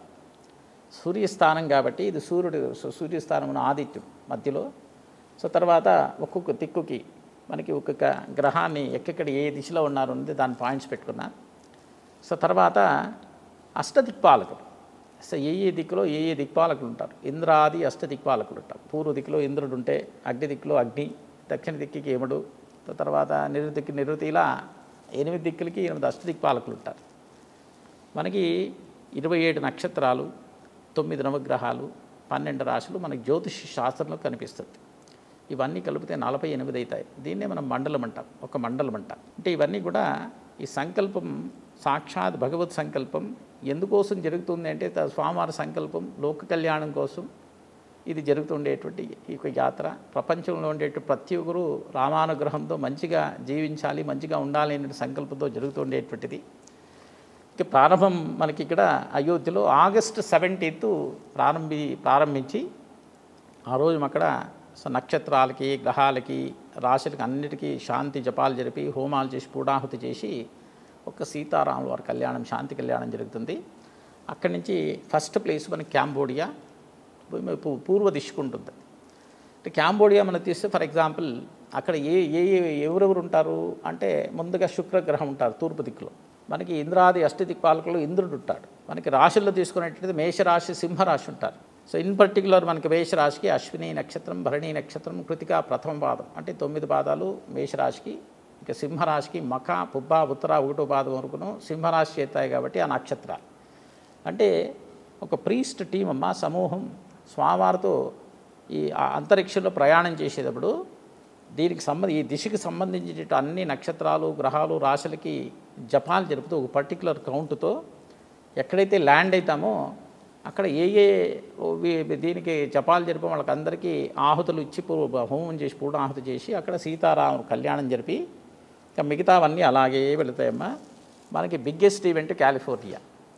కాలిఫోర్నియాలో మనకి ఆగస్ట్ 31 సెప్టెంబర్ 1 2 రోజులు జరుగుతుంది. ఇక్కడ దాదాపు 5,000 మంది గ్యాదర్ అవుతున్నారు. 1008 కపుల్స్ కూర్చొని స్వామివారికి పూజలు జరిపి ముందుకు పంపించేటటువంటి ఒక పూజలు ఇక్కడ. సో తర్వాత అంతరిక్షం అంతా భూమండలం ప్రదక్షిణ అయిన తర్వాత మళ్ళీ క్యాంబోడియా వరకు వచ్చి అక్కడి నుంచి కంక్లూజన్ ప్రేయర్స్ మనకు భద్రాచలంలో సెప్టెంబర్ 17 జరుగుతుందమ్మా.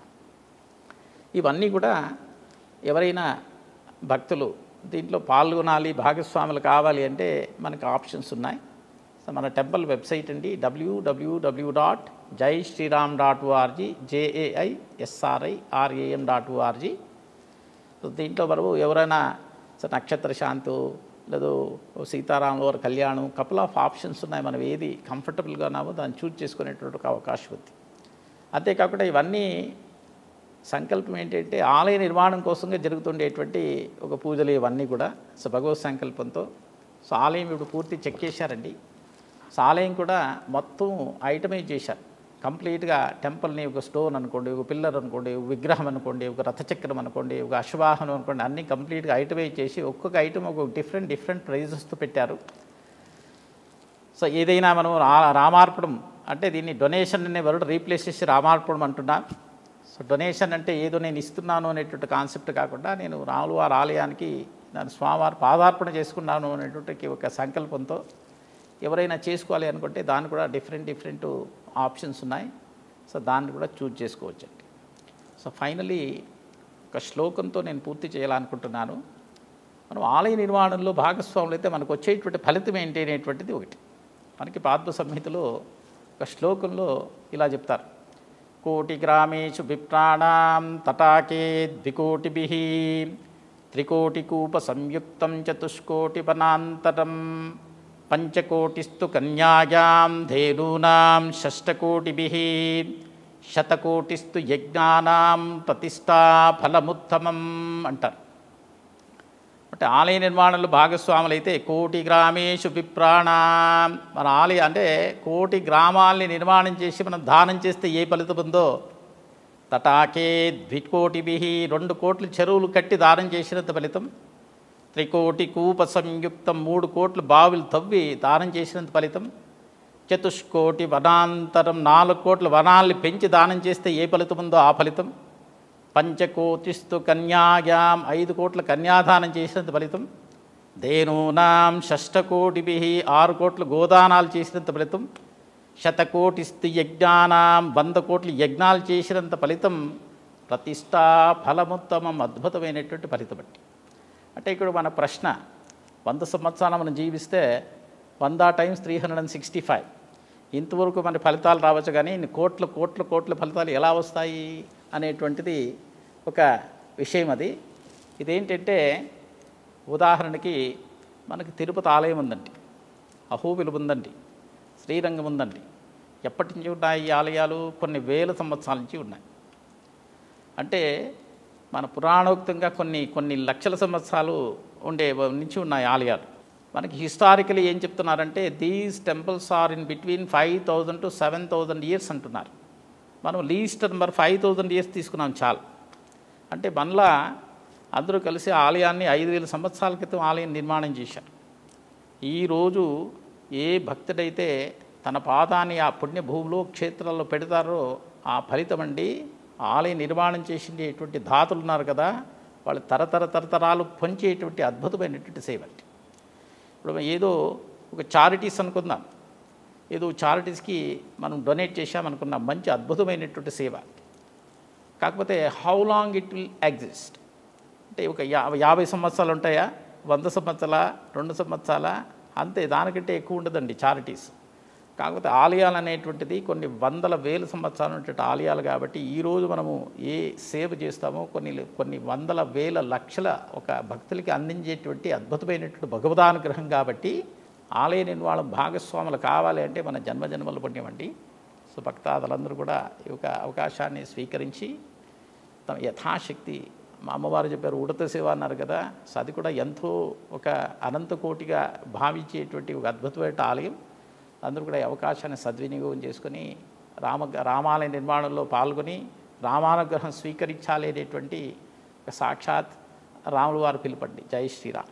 మీ సంకల్పం విజయవంతంగా నెరవేరి అక్కడ అమెరికాలో కూడా వెంకటేశ్వర స్వామి పిట్స్బర్గ్లో ఎంత వైభవంగా కార్యక్రమాలు జరిపించుకుంటున్నాడో, అలాగే రాముడు శ్రీరాముడు అట్లాంటాలో వెలసి అద్భుతమైన కార్యక్రమాలు జరిపించుకోవాలని, మానవాళిని ఆశీర్వదించాలని, వారి మనోవికాసానికి స్వామి మనస ఆశీర్వదించాలని నేను కోరుకుంటూ, మీ సంకల్పానికి నేను చేతులెత్తి మొక్కుతూ విజయవంతం కావాలని ప్రార్థిస్తూ, మీరు ఇంత సమయం ఇచ్చినందుకు మీకు కృతజ్ఞతలు చెబుతూ సెలవు తీసుకుంటాను స్వామి. చాలా సంతోషం అమ్మా.